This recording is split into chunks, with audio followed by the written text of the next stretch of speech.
Laissez-moi vous raconter une petite histoire. Certains secteurs sont très innovateurs dans le développement d'outils. Prenons par exemple Jacques, qui consulte son médecin pour un bilan de santé. Il débutera par un rendez-vous avec le docteur, il passera une entrevue avec son médecin, par la suite, il procédera à un examen visuel. Si le docteur ne décèle aucun symptôme ou un problème, il donnera un autre rendez-vous à une date ultérieure à son patient afin de faire un autre contrôle de santé. Dans le cas où le docteur diagnostique un problème ou des symptômes, il fera passer une série de tests à son patient. Les tests peuvent être simples, par exemple une prise de sang, un taco ou même un prélèvement. Le tout afin de réaliser un diagnostic qui permettra de cibler le véritable problème du patient.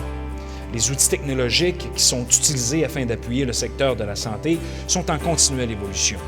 Car il y a un besoin concret à ce niveau et la population en général est consciente qu'il faut investir dans la santé.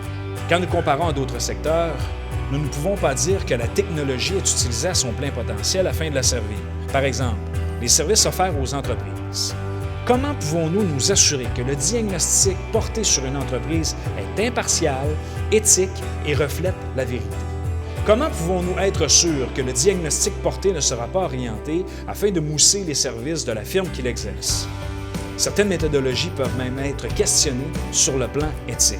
Je dois cependant dire qu'il y a certaines entreprises qui réalisent des diagnostics de qualité. Mais à quel prix?